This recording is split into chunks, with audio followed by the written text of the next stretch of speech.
নজর রাখবো পরবর্তী সংবাদে। এই মুহূর্তে নজর রয়েছে দিল্লিতে। প্রত্যেকটা মানুষের নজর এক প্রকার বলা যায় নতুন মন্ত্রিসভা গঠনের দিকে।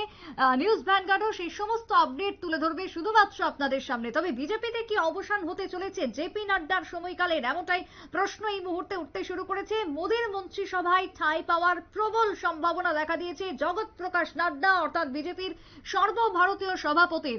মোদীর মন্ত্রিসভায় জায়গা পাচ্ছেন বাংলার রাজ্য সভাপতি সুকান্ত মজুমদার। এই মুহূর্তের যে খবর, প্রধানমন্ত্রীর মন্ত্রিসভাতে জায়গা পেতে চলেছেন বাংলার সভাপতি, বিজেপির সভাপতি সুকান্ত মজুমদার। এই মুহূর্তের যে খবর, অন্যদিকে জগৎ প্রকাশ নাড্ডা তার ইতিমধ্যে যে সভাপতির মেয়াদকাল সেটা শেষ হতে চলেছে, তবে তার আগেই তিনি হয়তো মন্ত্রিত্ব পেতে চলেছেন। এই মুহূর্তের যে খবর উঠে আসছে। তবে কথা বলবো, আমাদের এক্সিকিউটিভ এডিটর নীল রয়েছেন টেলিফোন লাইনে। নীল, ইতিমধ্যে জেপি নাড্ডা এবং সুকান্ত মজুমদার দুজনেরই কি মোদীর নতুন মন্ত্রিসভাতে ঠাঁই পাবার সম্ভাবনা রয়েছে, কি মনে হয়? দেখো, জেপি নাড্ডা প্রথম হিমাচল থেকে জিতে এসে সাংসদ হওয়ার পর তিনি মোদীর মন্ত্রিসভায় প্রথমেই জায়গা করে নিয়েছিলেন। তারপরে যেহেতু তিনি অমিত শাহকে সরিয়ে তিনি সভাপতি হন, তারপর তার মন্ত্রিত্ব ইস্তফা দিয়ে দিতে হয়, কিন্তু তিনি সাংসদ ছিলেন। এবার আবারও যেহেতু তার সময়কাল ইতিমধ্যেই শেষ হয়ে গিয়েছে, ভোটের জন্য জেপি নাড্ডাকে রেখে দেওয়া হয়েছে। কিন্তু এবার দেখা গেল যে মোদীর মন্ত্রিসভায় জায়গা পেতে পারেন বিজেপির সর্বভারতীয় সভাপতি জেপি নাড্ডা। এবং বিজেপির যে নীতি রয়েছে এক লোক এক পদ বা এক সাংসদ এক পদ, তাই এই নীতি অবলম্বন করে কিন্তু বিজেপির যিনি সর্বভারতীয় সভাপতি জেপি নাড্ডা তাকে কিন্তু ইস্তফা দিতে হবে। যেটা সূত্রের খবর, তিনি স্বাস্থ্য মন্ত্রকের দায়িত্ব পেতে পারেন বলে এখনো পর্যন্ত জানা যাচ্ছে। এবং আজকের যে প্রধানমন্ত্রী তার যে চার চক্রে যে সাংসদদের নিয়ে বৈঠক করেছেন, সেই বৈঠকে জেপি নাড্ডা তিনি উপস্থিত ছিলেন। এবং সেইখানে কিন্তু এটা কোনো দলীয় বৈঠক নয়, এটা কিন্তু হচ্ছে তাদের সাংসদদের নিয়ে বৈঠক। সেই সাংসদদের বৈঠকেও জেপি নাড্ডা ছিলেন এবং জেপি নাড্ডা থাকাটাই প্রমাণ করে যে আর কিছুক্ষণ বাদেই হয়তো জেপি নাড্ডা শপথ নিচ্ছেন এবং শপথ নেওয়ার পরে তার মন্ত্রিত্ব হয়তো আগামীকালই বন্টন করে দেবেন প্রধানমন্ত্রী নরেন্দ্র মোদী। তবে আজকে প্রধানমন্ত্রী নরেন্দ্র মোদীর নেতৃত্বে বিজেপির সর্বভারতীয় জেপি নাড্ডা শপথ নিচ্ছেন। আর শপথ নেওয়ার পরই কিন্তু জল্পনা শুরু হয়ে গিয়েছে যে তাহলে আগামী 7 দিন কি 1 মাসের মধ্যে বিজেপিতে জেপি নাড্ডার যুগের যে অবসান, সেই যুগের অবসান হতে চলেছে। একদমই এমনটাই মনে করছে রাজনৈতিক মহল। কারণ এক সাংসদ এক পদ যদি হয়, তাহলে জেপি নাড্ডাকে কিন্তু আর সভাপতি তিনি থাকতে পারবেন না, তাকে কিন্তু পদত্যাগ করতে হবে। বিজেপিকে নতুন সভাপতি নির্বাচিত করে তার সেই পদ বসবেন। এখন প্রশ্ন হচ্ছে যে বিজেপির পরবর্তী সভাপতি কে হতে পারেন, সেটা নিয়ে একটা প্রশ্ন উঠতে পারে।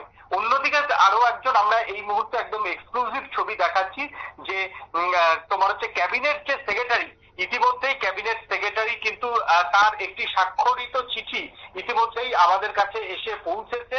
এবং সেখানে দেখা যাচ্ছে যে cabinet secretary government of India তিনি ইতিমধ্যেই বেশ কয়েকজন বিজেপি নেতা যে মন্ত্রিত্ব পাচ্ছেন, সেই নিয়ে কিন্তু প্রতিটি রাজ্যের মুখ্য সচিবদের ইতিমধ্যেই চিঠি পাঠিয়ে দিয়েছেন। তোমার হচ্ছে নর্থ এভিনিউ নিউ দিল্লি থেকে এবং তার নাম রাজীব গুড্ডা, তিনি হচ্ছেন ক্যাবিনেট সেক্রেটারি, ইতিমধ্যেই পাঠিয়ে দিয়েছে। বাংলার বিজেপি রাজ্য সভাপতি সুকান্ত মজুমদার, আজকে যে প্রধানমন্ত্রীর যে বৈঠক, সেই বৈঠকে সুকান্ত বাবু নিজেও ছিলেন এবং তিনিও বাংলা থেকে মোদীর মন্ত্রিসভায় ঠাঁই পাচ্ছেন। এবং সেই সঙ্গে যেমনি বিজেপির সর্বভারতীয় সভাপতির পরিবর্তন হওয়া কার্যত নিশ্চিত, তেমনি কিন্তু বাংলাতেও কিন্তু সুকান্ত মজুমদার তারও কিন্তু সভাপতির পদ যাওয়া এক প্রকার নিশ্চিত। তাকেও কিন্তু আগামী 7-8 দিনের মধ্যেই সভাপতির পদ থেকে পদত্যাগ করতে হবে, বাংলা রাজ্য সভাপতির পদ থেকে। অর্থাৎ সাংগঠনিক পর্যায়ে এই মন্ত্রিসভা দেখে বোঝা যাচ্ছে যে সাংগঠনিক পর্যায়ে একটা বড় রদবদল ঘটানো হতে পারে। বিজেপি সর্বভারতীয় সভাপতি জেপি নাড্ডা মন্ত্রিত্বে চলে আসার পরে এই পদে কিন্তু ভাবা হয়েছিল ধর্মেন্দ্র প্রধানকে, উড়িষ্যা থেকে যিনি নির্বাচিত। কিন্তু ধর্মেন্দ্র প্রধানকেও দেখা গেছে আজকে প্রধানমন্ত্রীর বৈঠকে, তাহলে মনে করা হচ্ছে যে ধর্মেন্দ্র প্রধানও কিন্তু হচ্ছেন না। তারপরে নাম কিছুটা চর্চায় উঠে এসেছিল নীতিন গাডকারির নাম, কিন্তু নীতিন গাডকারিও সেই বৈঠকে ছিল, তাহলে তিনিও হচ্ছেন না, রাজনাথ সিংও হচ্ছেন না, তাহলে হচ্ছে কে?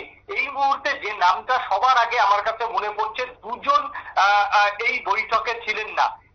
যদিও একজন তার মধ্যে সাংসদ, তিনি হচ্ছেন হিমাচল প্রদেশ থেকে আরেকজন সাংসদ, সে হচ্ছে প্রাক্তন তথ্য সম্প্রচার মন্ত্রকের মন্ত্রী অনুরাগ ঠাকুর, মিস্টার অনুরাগ ঠাকুর কিন্তু আজকের এই বৈঠকে ছিল না।